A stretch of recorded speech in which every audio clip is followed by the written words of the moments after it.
안녕하십니까? 안녕하세요. 네.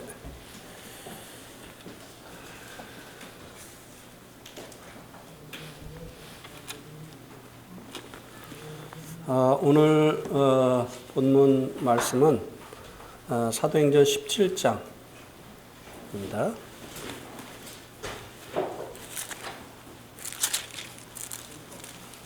17장 16절에서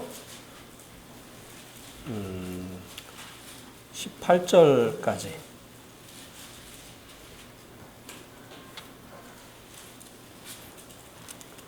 사도행전 17장 16절에서 18절까지입니다. 17장 16절에서 18절. 우리 형제님들이 한 절, 자매님들이 한 절. 다 같이 18절. 시작. 바울이 에덴에서 그들을 기다리다가 그 성에 우상이 가득한 것을 보고 마음에 격분하여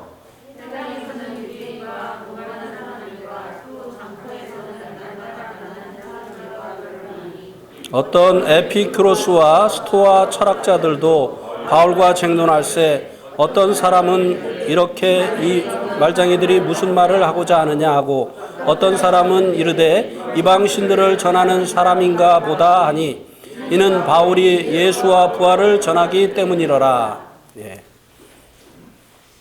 또 몇 절을 더 보겠습니다.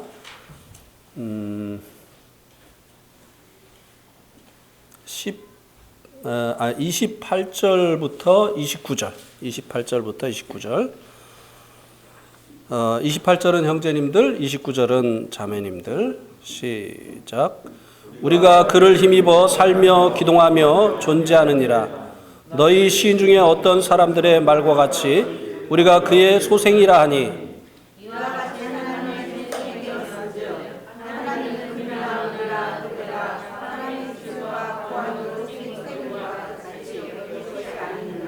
네. 오늘은 이 본문 말씀 속으로 아주 깊이 들어가서 이 본문 말씀 속에서 말씀해 주고 있는 인본주의 그리고 그와 반대되어지는 신본주의에 대해서 말씀을 드리겠습니다. 말씀 전체를 요약을 해서 말씀을 드리기보다는 이 말씀 속에 있는 인본주의와 그리고 이 신본주의에 대해서 말씀을 드리겠습니다.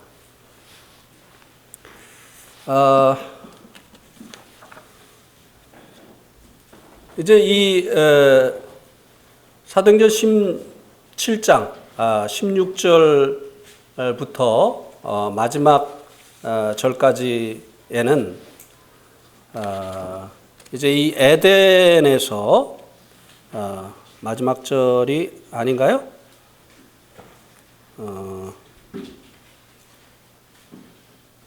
네, 맞습니다. 이 마지막 절까지는 에덴에서 일어났었던 일에 대해서 기록을 해주고 있습니다. 사도 바울이 이 에덴에 오게 되어진 것은 바로 전에 베레야에서 복음을 전하다가 이제 핍박을 받고 형제들에게 이끌려서 여기에 오게 되어진 것입니다. 그래서 이곳에 오기 위해서 특별히 기도하고 또 주님의 인도하심을 받고 이렇게 왔다고 보기는 어렵습니다. 어쨌든 이제 이 베레아 지역에서 이제 이 아덴으로 오게 됐는데요. 이 아덴은 지금의 이제 그 아테네인 거를 아시죠? 그리스의 그 수도인 아테네인데요. 여기에 이제 사도 바울이 그 도착을 했는데 거기 보니까 16절에 보니까 아주 그냥 우상들이 온 도시 안에 가득 했습니다. 그래서 이것을 보고 참 하나님을 섬기는 사도 바울의 이 마음속에 아주 그 분기가 충천해진 거죠. 아주 화가 났습니다. 왜냐하면 이제 이 참 하나님을 사람이 만든 이 수곡물로 전락을 시켜 놓았기 때문에 하나님에 대한 이 경외심으로 인해서 하나님이 이렇게 이제 사람의 수곡물로 만들어 놓고 그것을 하나님이라고 섬기는 것에 대해서 사도 바울의 이 마음속에 이제 그 분함이 일어났었던 것이죠. 예. 그래서 이제 사람들에게 참 하나님을 전하기 시작을 했습니다. 그래서 이제 회당에서는 유대인과 경건한 사람들, 곧 이방인들이죠. 유대교로 개종한 사람들과 또 장터에서는 날마다 만나는 사람들과 이제 하나님을 증거하다 보니까 그들이 믿는 그 사도 바울이 증거하는 하나님과 그들이 믿는 그 하나님이 다르니까 이제 쟁론이 이제 일어나게 됐습니다. 변론이 일어나게 됐습니다. 그렇게 이제 이 장터에서 이렇게 변론을 벌이다가 누구를 만나게 되어졌느냐면요, 철학자들을 만나게 됩니다. 철학자. 이 철학자들 중에 특별히 에피큐로스 그리고 스토아 학파의 이 철학자들을 만나서 바울이 또 이제 그 변론을 하다가 여기서는 이제 뭐 좀 더 나아가서 이제 그 말싸움, 쟁론을 하는 데까지 이르게 되죠.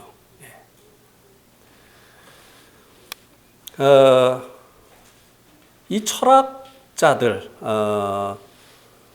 이제 그 18절에 이 에피큐로스 그리고 스토아 학파의 이 사람들을 이제 철학자라고 말씀을 해주고 있는데요.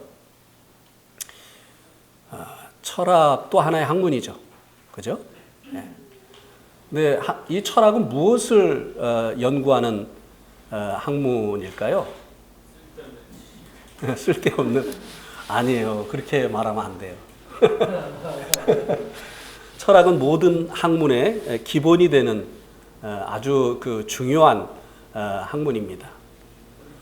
이 철학은요, 모든 사물의 근본을 연구하는 학문입니다. 그래서 모든 학문의 이 기초가 바로 이 철학이에요. 예. 그러니까 이 지금 사도 바울과 쟁론을 하는 이 사람들은 보통 사람들이 아니죠. 시대를 주도하고 있던 그런 학자들이었습니다. 그들과 이제 쟁론이 벌어졌는데요. 특별히 이 당시에 이제 두 개의 학파가 시대를 주도하고 있었습니다.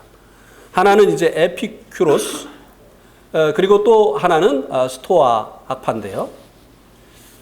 이 에피큐로스 학파는요, 이 에피큐로스라고 하는 사람에 의해서 이제 창시되어진 그 학파인데요. 이 에피큐로스 학파는요, 사람의 그 행복을 이제 쾌락에서 얻는다고 그렇게 가르치는 학파였습니다. 쾌락을 통해서 사람의 행복을 얻는다, 삶의 의미를 찾는다라고 가르쳤습니다. 그런데 이제 그들이 말하는 이 쾌락은요, 적극적인 쾌락이 아닙니다. 소극적인 쾌락이에요. 사람이 이제 행복하지 못한 것은 마음의 염려와 근심과 걱정이 있기 때문이 아니냐.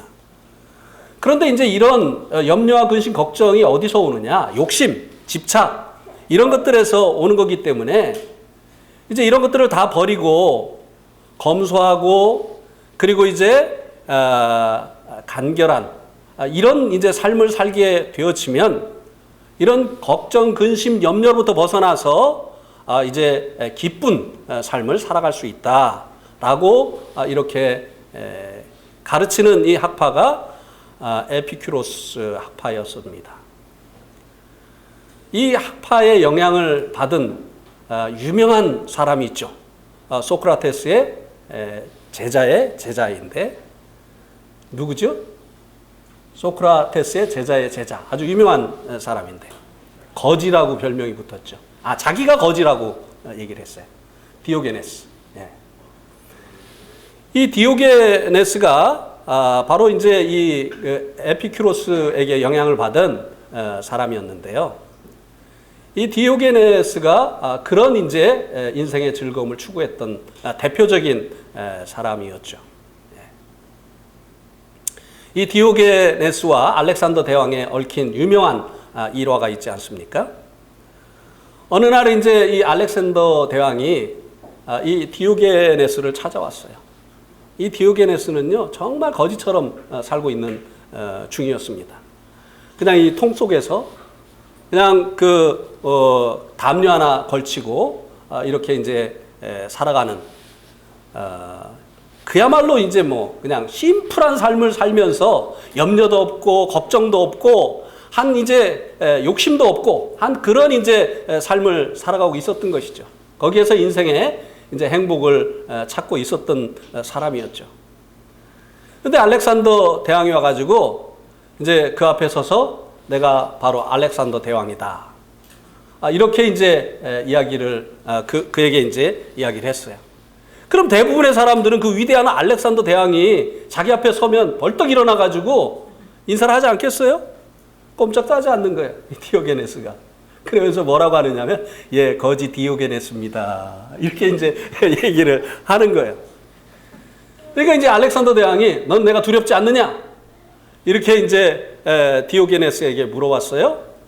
그랬더니 이 디오게네스가 뭐라고 이제 대답을 하느냐면요. 당신은 선한 사람입니까? 이렇게 물어봤어요. 그랬더니 나는 선한 사람이다. 그러면 내가 선한 사람을 두려워해야 될 이유가 없지 않습니까? 이렇게 이제 이야기를 했습니다. 그랬더니 이제 알렉산더 대왕이 나는 너에게 네가 원하는 것이 무엇이든지 간에 줄 수 있는 그런 사람이다. 네가 원하는 것이 무엇이냐? 나에게 구해라. 그러면 내가 네가 원하는 것이 무엇이든지 간에 주겠다. 그랬더니 유명한 얘기를 했죠. 디오게네스가 뭐라고 했죠? 지금 당신 때문에 지금 그림자가 져가지고 햇빛이 들지 않고 있으니까 좀 당신 그 자리를 좀 옮겨주라고. 그거면 됩니다.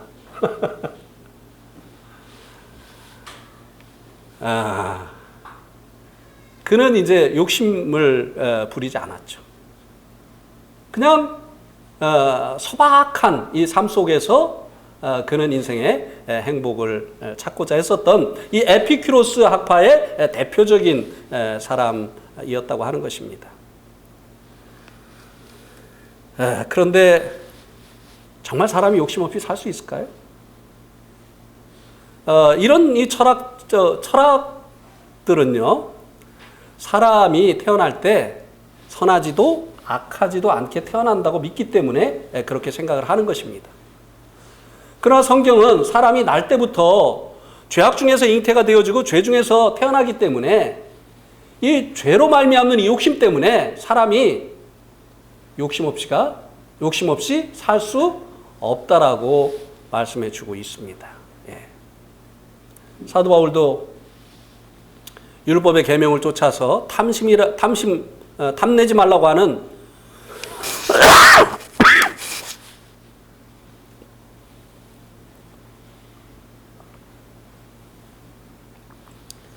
그 계명을 쫓아서 살려고 했지만 결국은 실패하지 않았습니까? 그러면서 이제 결국은 자기 안에 있는 이 죄가 자기가 원하는 삶을 살지 못하게 한다고 하는 것을 깨닫고 오라 나는 곤고한 사람이로다. 이 사망의 몸에서 누가 나를 건져낼 것이냐라고 하는 이 탄식을 하지 않았느냐고 하는 것이에요.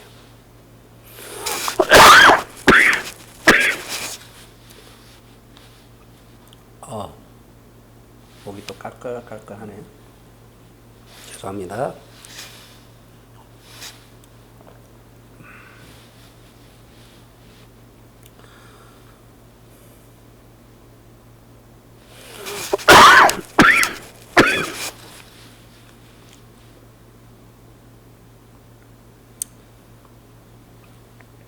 에피큐로스 학파가 이제 무엇을 추구하는지 아시겠죠? 예. 그 다음에 이제 이 스토아 학파는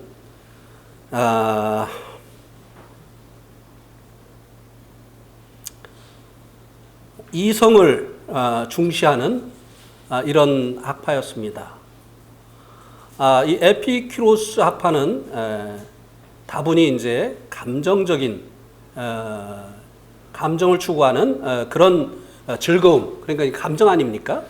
이 감정을 추구하는 그런 학파였다고 한다면 이 에피큐로스 학파는 이성을 중요시 여기면서 이성적인 삶을, 그러니까 도덕적인 삶, 또 양심을 쫓아서 살아가는 삶, 이런 삶을 통해서 삶의 그 행복을 얻으려고 했었던 그런 학파였죠. 이 영향을, 스토아 학파의 영향을 받은 사람 중에 유명한 사람이 스피노자. 스피노자가 한 유명한 말이 있죠. 뭐죠? 나는 내일 인류의 종말이 온다 할지라도 오늘 사과나무 한 그루를 심겠다. 얼마나 이성적인 사람입니까? 그리고 이제 그 유명한 또 철학자가 있는데 칸트죠. 칸트. 무슨 칸트요?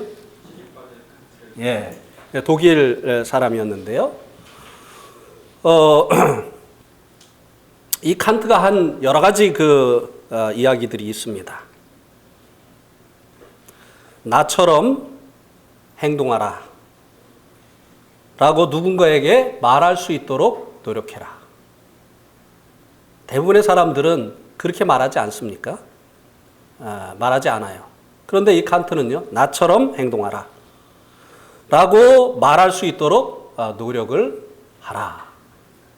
그렇게 이제 얘기를 했죠. 그만큼 이 칸트는요, 도덕적인 삶을 추구했었던 사람이었습니다.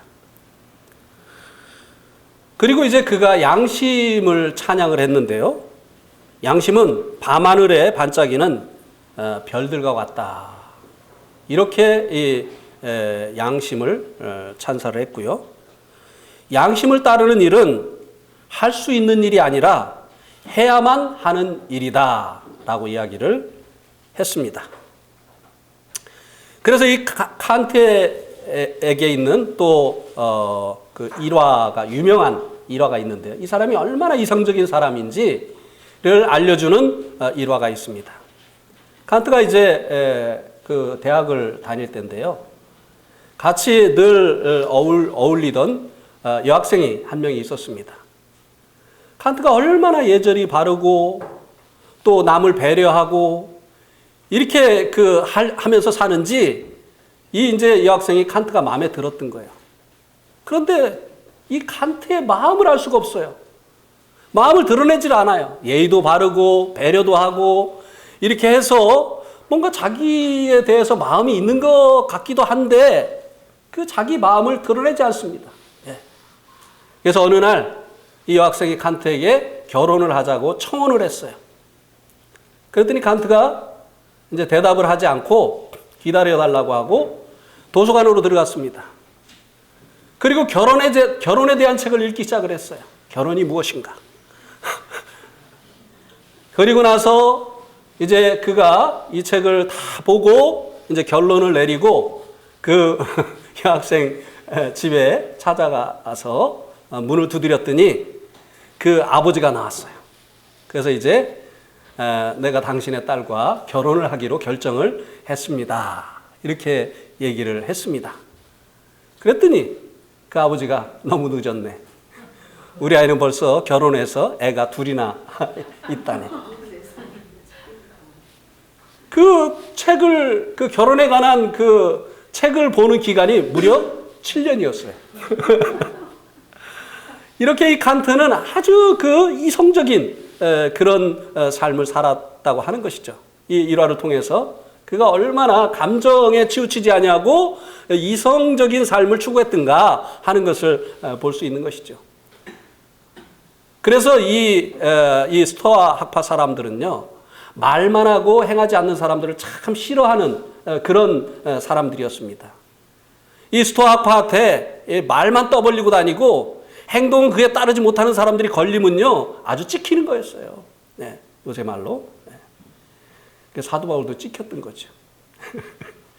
그래서 이제 여기 보니까 18절에 한번 보세요. 18절에 보니까 이 에피큐로스와 스토아 철학자들도 바울과 쟁론할세 어떤 사람들은 이르되 뭐라고 했습니까? 사도 바울은 뭐라고 했어요? 이 말쟁이라고 하는 말은 긍정적인 의미를 가지고 있습니까? 부정적인 의미를 가지고 있습니까? 그렇죠. 우리가 볼 때도 뭔가 부정적인 의미를 가지고 있죠. 우리가 어떤 사람들을 말쟁이라고 하죠? 말만 풍성한 사람, 그리고 뒤따라오는 행동은 없는 사람, 이런 사람들을 말쟁이라고 하잖아요. 틀림없이 스토아 학파 사람이었을 것입니다. 그들은 이런 사람들을 정말 혐오했어요. 말만 하고 뒤에 따라오는 행동은 없는 사람들. 그래서 그들의 말은 그러나 만한 아주 영양가가 없는 그런 말이라고 이제 치부를 했었죠. 이 시대에요, 이 철학자들은요, 우리가 생각할 때 지금은 아까 우석이 형제가 이야기를 한 것처럼 뭐 철학자 하면은 말만 많고 뭐 그냥 쓸데없는 그냥 이야기만 하고 이렇게 하는 사람들로 우리가 이제 생각을 하지만요, 이 시대 철학자들은요, 자신들을 어떻게 생각을 했느냐면요, 의사는 육신의 병을 고치지만 우리는 사람들의 마음을 온전케 하는 사람들이다. 이렇게 생각을 하고 살았던 것이에요. 근데 이제 말만 하고 실제적으로 행동이 따라오지 않는 사람들은 사람들이 신뢰를 합니까? 안 합니까? 안 해요. 그리고 그 사람의 그 말을 들으려고 하질 않죠. 저것도 뻥이야. 저것도 말뿐이야. 근데요, 참, 이 사도 바울을 이 말장이라고 했는데요. 사도 바울을 너무 뜨문뜨문 본 거죠. 그죠? 사도 바울을 몰라서 한 말이죠. 사도 바울이 뭐라고 이야기를 했는지 한번 보시기 바랍니다. 고린도전서 11장 1절에 보면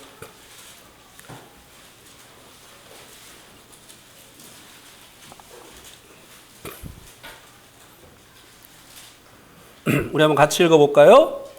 고린도전서 11장 1절 시작. 내가 그리스도를 본받는 자 된 것 같이 너희는 나를 본받는 자가 되라. 이거 누가 하는 말이에요?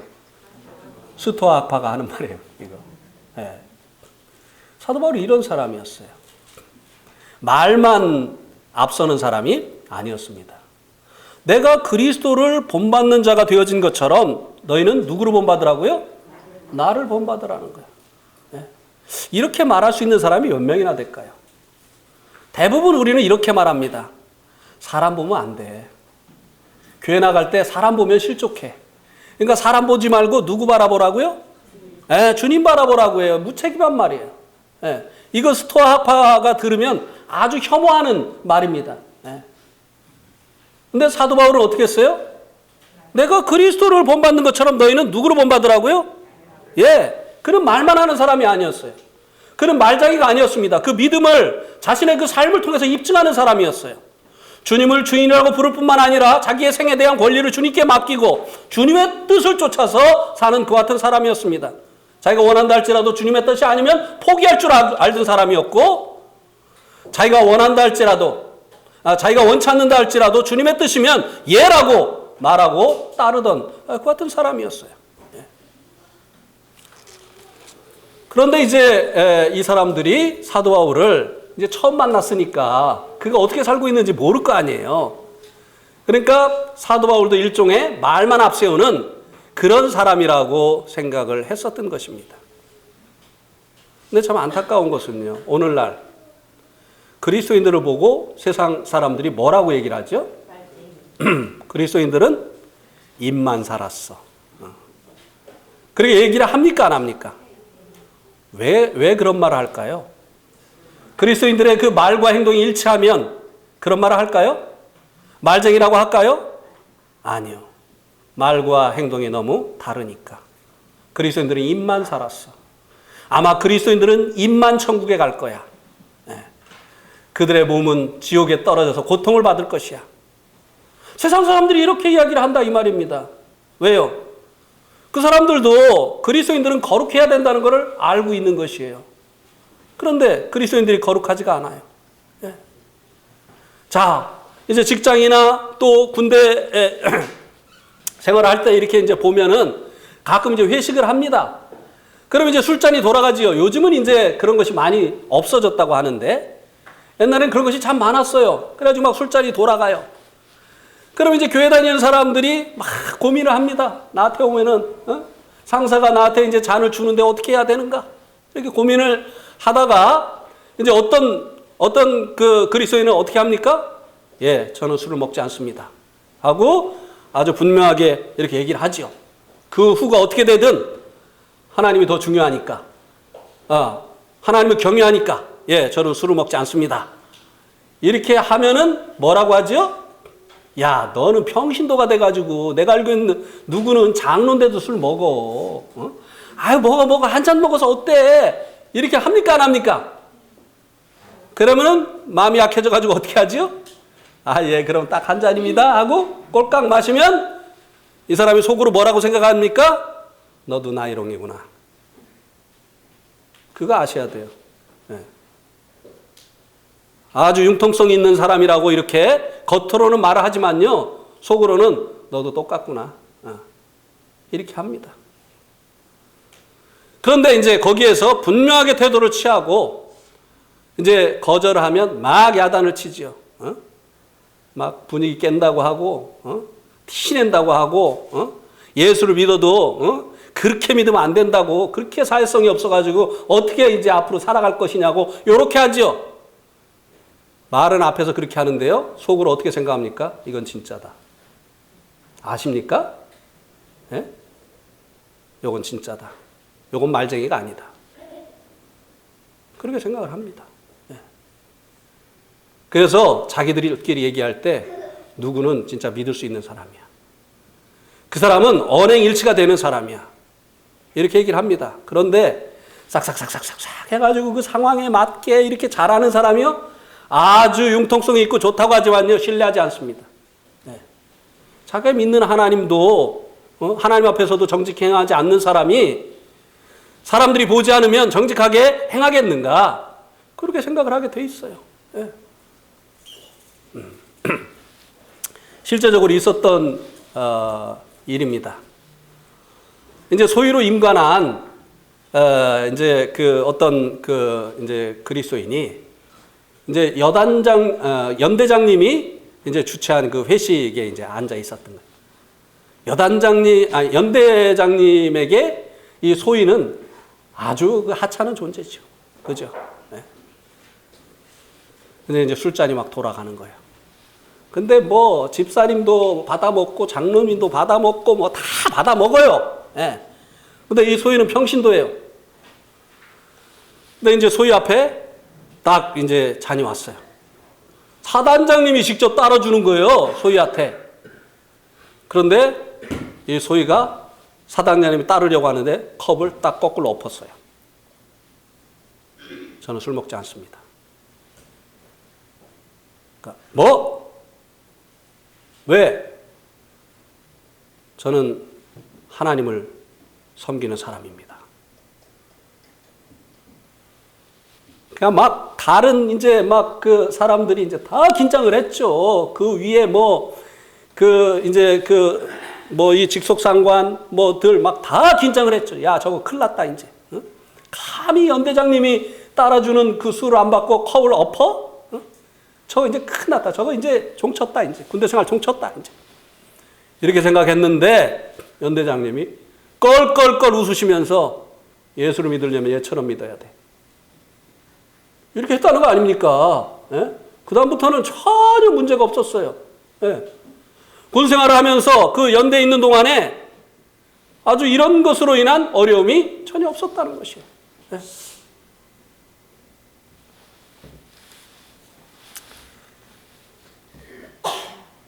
제가 이제 얼마 전에 페이스북에서 봤는데요.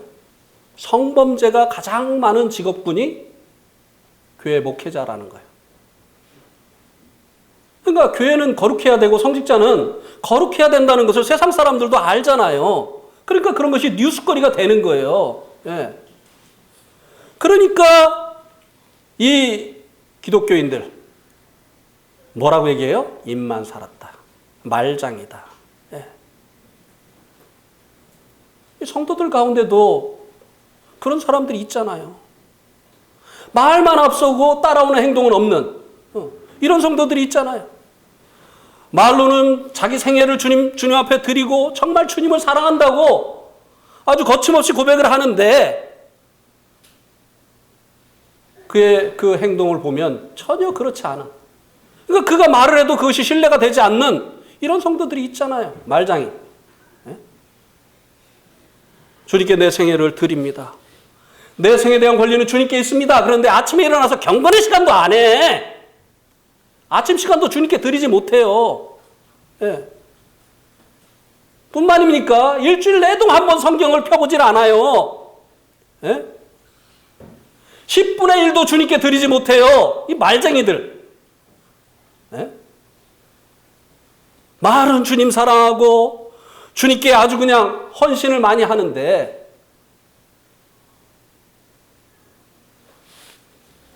우리가 이 말장이라고 하는 이 말을 통해서 정말 깊이 생각을 해야 됩니다.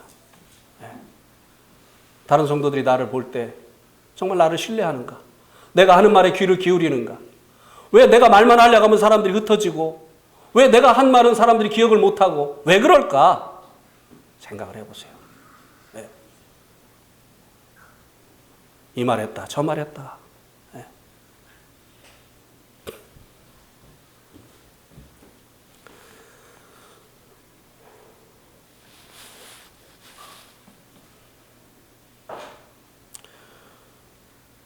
이제 이 철학자들과 이제 논쟁을 하게 됐는데요. 이 철학자들은요, 사실 아주 그 철저한 인본주의자들이었습니다. 이 인본주의자들이 볼 때요, 하나님을 최고로 여기는 이 신본주의자들은요, 말장이처럼 보이는 거예요. 영양가가 없는 사람들로 보이는 거예요. 네. 아니, 직장에 나가면 거기서 무엇인가를 이제 나라를 위해서 기여할 만한 그런 일을 하지만 교회 나가면 떡이 나오냐, 밥이 나오냐. 해도 되고 안 돼도 되는 이런 일로 보이는 것입니다. 하나님 섬기는 일이. 네.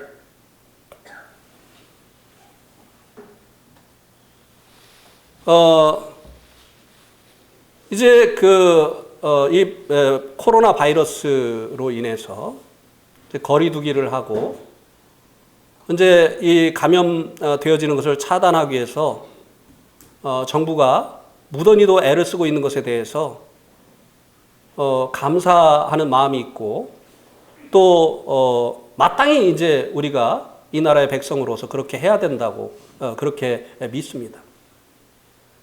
그런데 이제 여기에서 지나서 교회가 이제 철저히 이제 그 마스크도 쓰고 손도 씻고 그리고 적당한 거리도 두려고 하고 또 모임을 마치고 나면 방역도 하고 나름대로 그 예방을 하기 위해서 노력을 하는데 매일 나가는 직장은 나가지 말라고 하지 않고 매일 나가는 직장은 강행한다고 말하지 않고 일주일에 한 번 나가는 직장은 일주일에 한 번 모이는 이 교회는 문제를 삼고 그리고 모여서 문제가 생기면 구상권까지 청구를 하겠다고 하는 이런 그 이야기하는 것을 들으면서 이것은 아니다. 제 마음속에 그런 생각이 들었습니다. 그래서 사실 제가 대통령에게 편지를 하려고 했어요. 이것은 아닙니다. 정부가 이 종교의 내부의 문제까지 관여하는 것은 이것은 아닙니다. 그 생각을 해봤습니다. 왜 그 직장은 일주일 내동 나가는데도 뭐 거리두기가 되는 직장이 얼마나 되겠습니까? 그런데도 일주일 내동 나가는 것에 대해서는 전혀 얘기를 안 해요. 록다운을 한다든지 샷다운을 하면 모르겠어요. 예. 직장이고 뭐 모든 것을 다 그냥 그 봉쇄를 하고 그러면서 교회도 이제 한동안 이제 이 감염을 예방하기 위해서 안 모였으면 좋겠다 이렇게 하면은 모르지만 직장은 나가는 것은 아무 소리도 하지 않고 심지어는 뭐 그냥 막 젊은 사람들 클럽에서 몸을 맞대고 막 그냥 비벼대는 이런 것에 대해서도 아무 말도 하지 않고 일주일에 한 번 모이는 교회에 대해서 그렇게 얘기하는 그 이유가 무엇일까? 라고 생각을 했을 때요. 이거는 해도 교회에 일주일에 한 번 모여서 드리는 예배는 자기들이 생각할 때 해도 되고 안 해도 되는 마치 여가 생활과 같은 것이라고 생각을 하는 것이 아닌가. 우리들에게 있어서 예배는 그렇지가 않잖아요. 직장 생활보다 더 중요한 것이잖아요. 네. 안 그렇습니까? 그래서 이것에 대해서 이야기를 해줘야 되겠다. 우리들에게 있어서 이 예배가 얼마나 중요한 것인지 이야기를 해줘야 되겠다. 이렇게 생각을 했었습니다. 그래서요, 이 인본주의자들에게 하나님을 최고로 여기는 이 신본주의자들이 행하는 이런 일들은요, 아주 무가치한 그런 일을 하고 있는 것으로 그렇게 보일 수밖에 없다고 하는 것입니다. 직장에서는 무엇인가를 나라에 기여할 수 있는 그런 일들을 해나잖아요. 근데 교회 가서 하는 그런 일들은 나라를 위해서 무엇을 기여하느냐 이 말이죠. 백성들에게 무슨 이익을 주느냐 이 말이죠. 공장에 가서 일하면 제품을 생산하고 그리고 또 그런 것들을 수출해서 나라를 잘 살게 하고 국민들을 이제 잘 살 수 있도록 이렇게 하는데 교회 가서 하는 일은 나라에 무엇을 기여하고 백성들에게 무슨 이익을 주느냐 이 말입니다.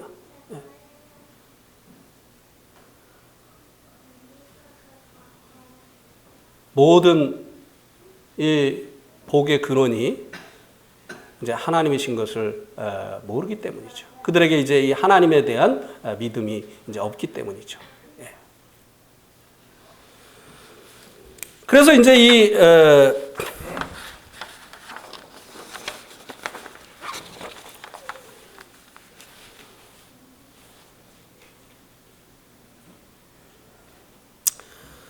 이 철학자들의 이 학문 속에는요, 신이 없습니다. 그래서 그들은 인간의 행복도 금욕이라든지 쾌락을 추구하는 데서 온다고 그렇게 믿는 것이고 그렇게 가르칩니다. 그래서 그들은요, 사람의 이 행복이 하나님께로부터 온다고 가르치지 않아요. 그렇게 가르치는 것은 이제 미신이고 이제 그 배우지 못한 사람들이 갖는 이제 맹신이다라고 이렇게 이제 생각을 하는 것이죠. 그래서 이 사도 바울을 말쟁이라고 하고 그리고 이제 종교를 전하는 사람인가 보다라고 이렇게 사도 바울을 부정적으로 이렇게 얘기했었던 그들은요. 그들이 이제 많은 그 우상을 이제 섬기는 그런 사람이었지만 그들의 신은요 신전에만 존재하는 존재이고 자기의 삶에는 전혀 존재하지 않는 그런 이제 상념의 신일 뿐이라고 하는 것입니다.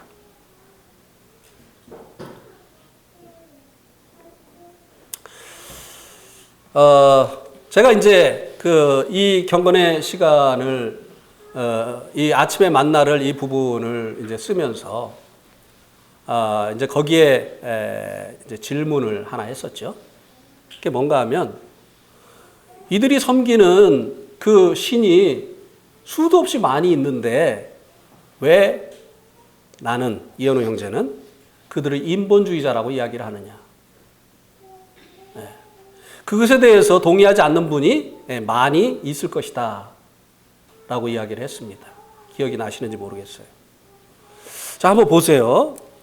16절 보세요. 17장 16절.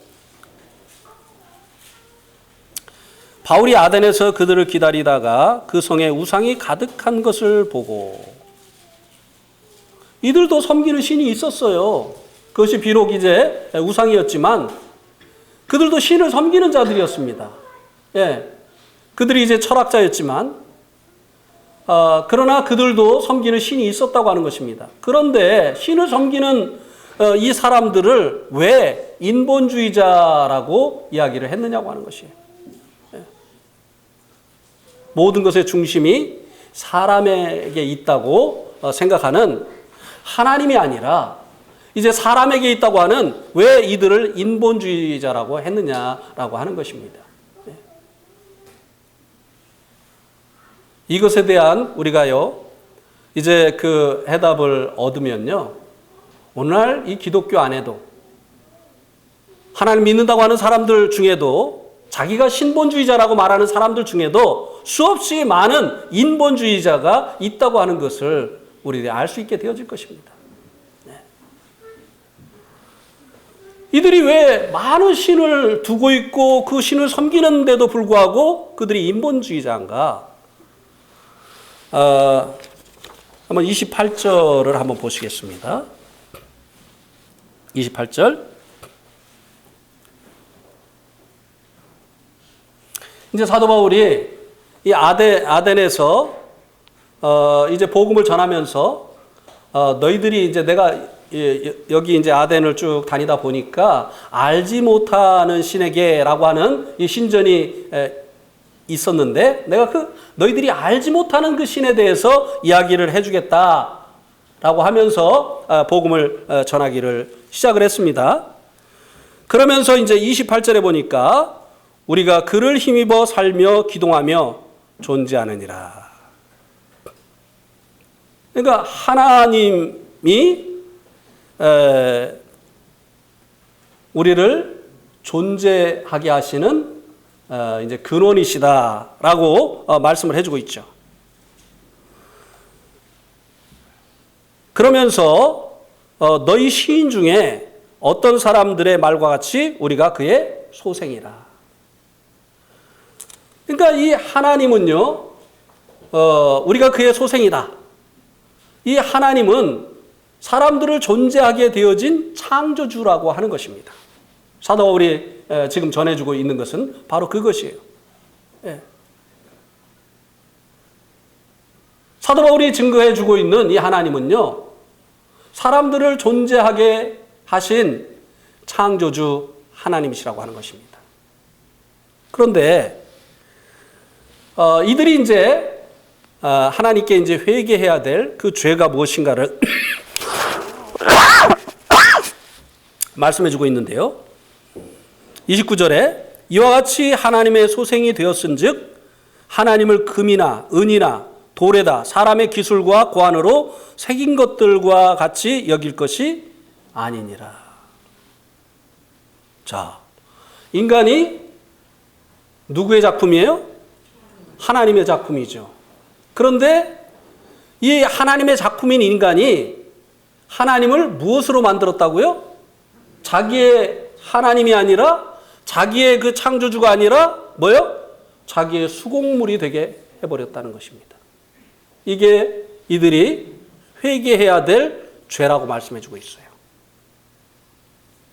자, 이 인간이 하나님의 소생이면 누가 주가 되고 누가 종이 되는 것입니까?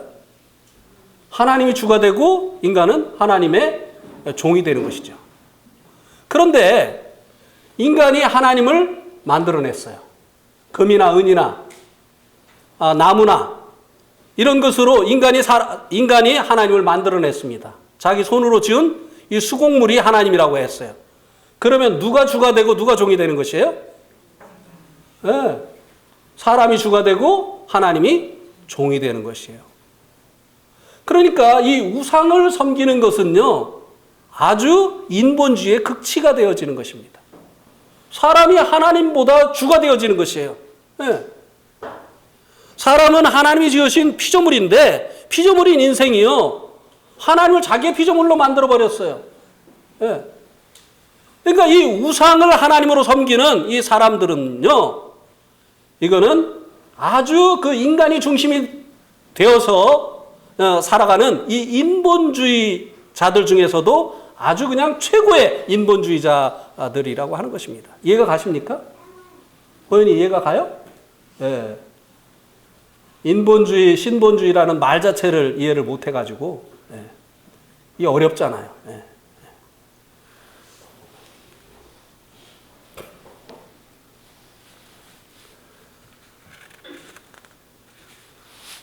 이거는 마치 이제 뭐와 같으냐면요,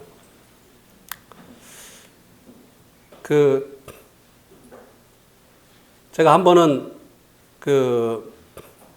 유튜브에서 이제 세시봉 그거를 이제 이렇게 봤는데요. 그 세시봉 트리오가 아니죠. 네 명이 이제 나왔는데, 누구냐면은 김세환, 그 다음에 송창식, 조영남, 그다음에 또 한 명이 누구죠? 윤영주. 이렇게 이제 네 사람이 나왔는데, 이제 김세환은 이제 김세환 현재 나이는 72세예요. 예. 제가 별걸 다 알려주네. 그 다음에 이제 송창식, 윤영주는 73세입니다. 그 다음에 이제 조영남은 훨씬 더 많아요. 예. 근데 이제 이 김세환이 하는 얘기가 뭐냐면은, 아니 몇 개월 차이밖에 안 되는데 윤영주는 꼭 전화를 하면 이제 꼭 자기를 뭐라고 얘기하냐면 형주 형이다. 이렇게 꼭 이렇게 이제 얘기를 한다는 거예요. 예. 그러면서 자기를 그렇게 그 막내 취급을 하고 그렇게 한다는 겁니다. 그래서 다른 사람들이 보면 나이가 엄청 차이 나누지 않은데 불과 몇 개월 차이밖에 안 난다는 거예요. 그러니까 사회자가, 제가 한번 야자 타임을 드릴까요? 야자 타임 뭔지 알죠? 네, 네. 야자 타임을 드릴까요? 네. 그러니까 아이 좋죠. 그래가지고 이제 야자 타임을 이렇게 이제 하는데, 예, 김세환이 이제 누구예요? 조영남, 자기보다 훨씬 나이가 많은, 이제 야자 타임은 뭐예요? 이제 똑같이 이제 이렇게 하는 거죠. 조영남한테, 야 영남아, 너는 여자 관계 좀 똑바로 해.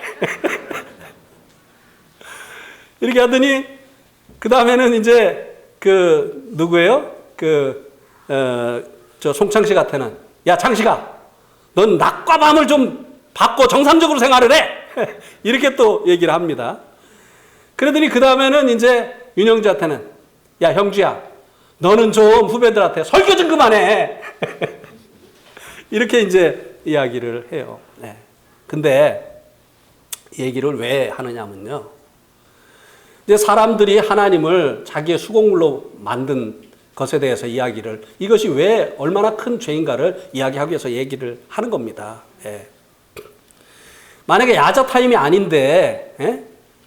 자기 후배가 자기한테 그렇게 얘기를 했다고 해보세요. 예? 자기 후배인데, 자기 동생인데, 동생이 막 와가지고, 야, 너 여자관계 좀 똑바로 못해? 너 낮과 밤이 바뀌어가지고 말이야, 똑바로 못해? 이렇게 했다고 해보세요. 여러분에게. 에? 상원이가 호연이한테, 야, 너는 청년회를 우선순위에 두지 못해? 이렇게 이제 했다고 해봐요. 에? 맞는 말인데도, 그렇게 했다고 해봐요. 어떻게 했어요, 호연이? 상원이가 그렇게 했으면. 에? 맞는 말인데도 싫잖아요. 너나 잘해.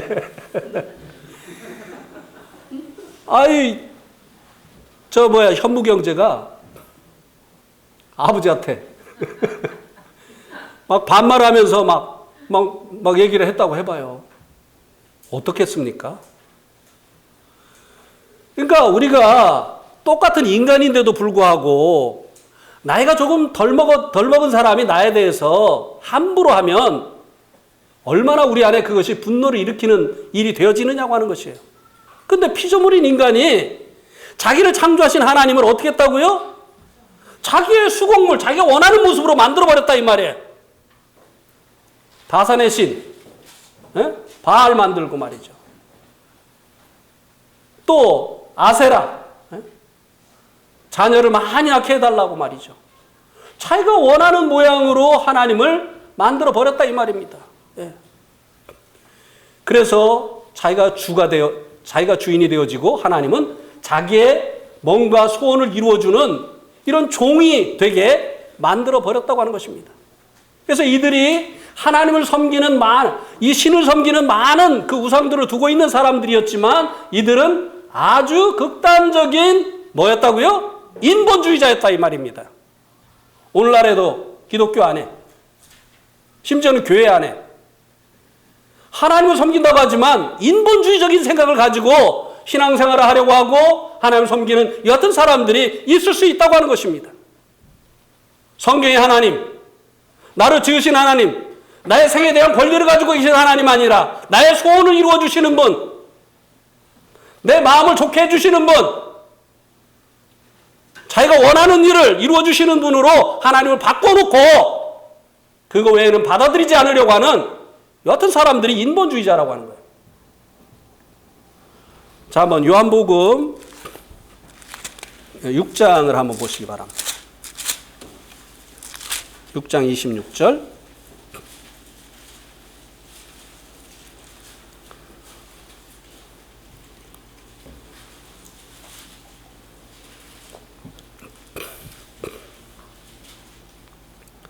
같이 읽겠습니다. 시작.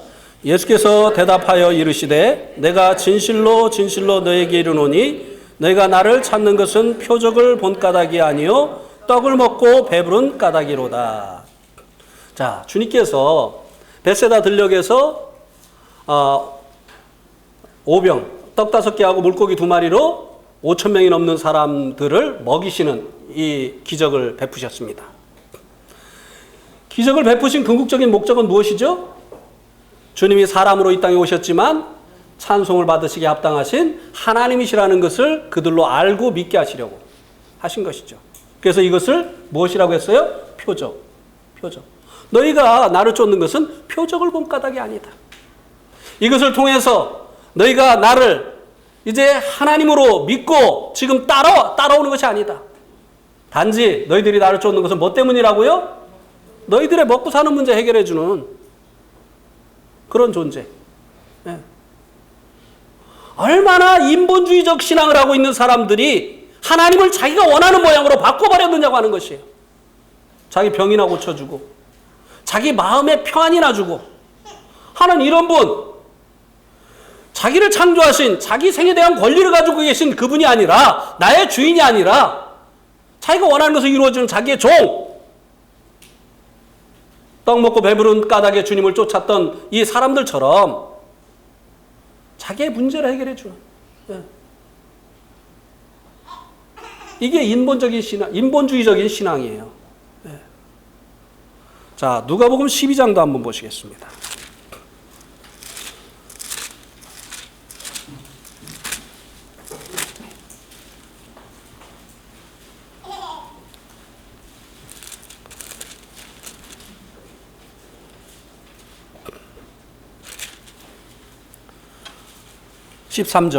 누가복음 12장 13절.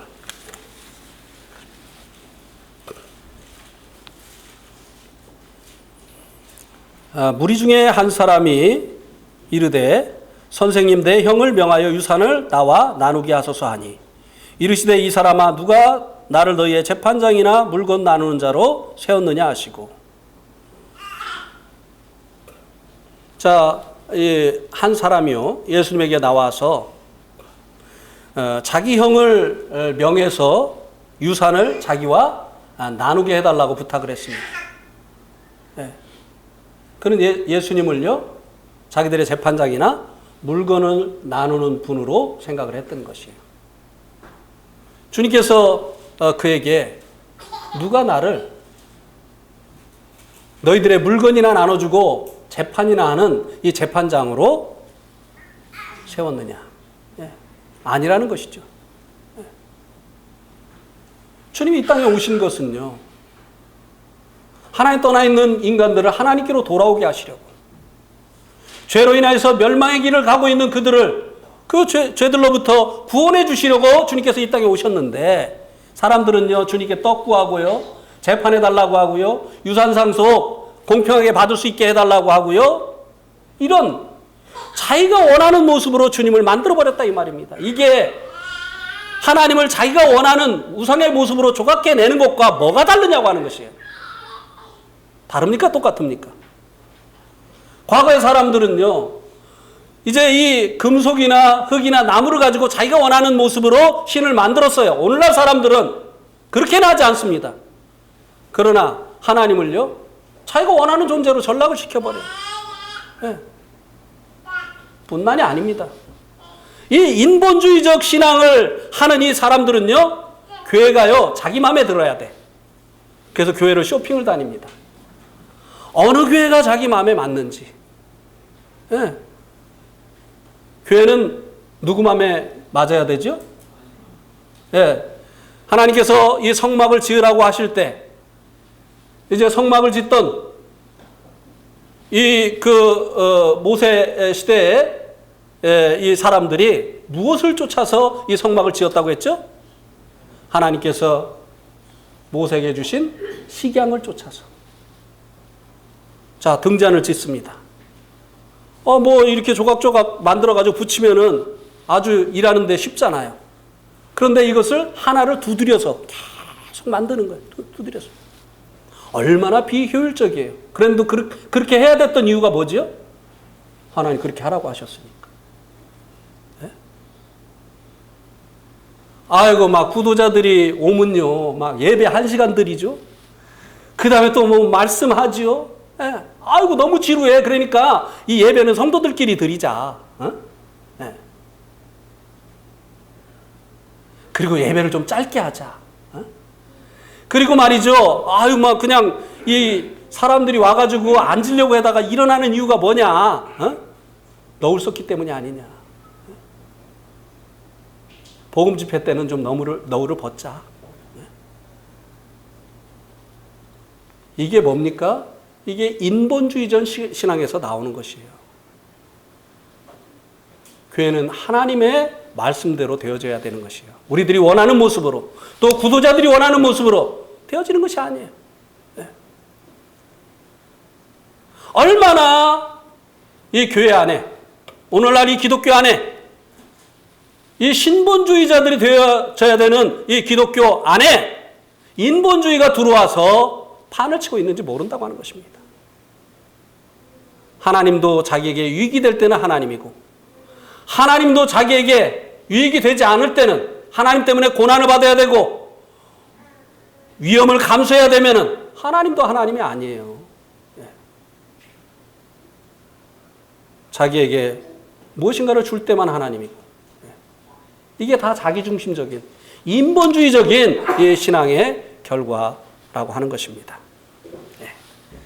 그래서 사도 바울은 그들에게 무엇을 전했습니까? 예수님과 예수님의 무엇을 전했어요? 부활을 전했어요. 왜요? 예수님이 하나님이시라는 거예요. 예수님이 그들의 이제 찬송과 영광을 받으시게 합당하신 이 하나님이시라고 하는 사실을 그들에게 증거를 했어요. 그들이 참으로 섬겨야 되고 그들이 예배해야 될 그분이 바로 예수님이다. 보이지 않는 그 하나님을 나타내 보여주신 바로 그 하나님이시다라고 하는 것을 나타내 보여주신 것입니다. 자, 오늘 말씀을 통해서 저는 하나님께서 우리들에게 두 가지를 말씀해 주셨다고 생각이 됩니다. 첫 번째는 말장이가 되지 말자. 아멘입니까? 예. 우리처럼 살라고 말할 수 있는 사람들이 되자. 우리 바라보지 마. 그러면 실족해. 이런 말장애들이 되지 말자는 것입니다. 사도 바울이 내가 그리스도를 본받는 자가 되어진 것처럼 너희는 누구를 본받는 자? 나를 본받는 자가 되라. 두 번째는 신앙은 인본주의적인 신앙이 아니다. 하나님을 자기가 원하는 모습으로 만들어내서는 안 된다고 하는 것입니다. 교회를 자기가 원하는 모습이 되어지도록 하려고 해서는 안 된다고 하는 것입니다. 이것은 인본주의적 신앙이라고 하는 것입니다. 내 신앙이 인본주의적 신앙인지 신본주의적 신앙인지 점검해 볼 수 있도록 주님께서 오늘 말씀을 하셨다고 생각이 됩니다. 아멘? 예, 오늘 말씀 여기까지 말씀드리겠습니다.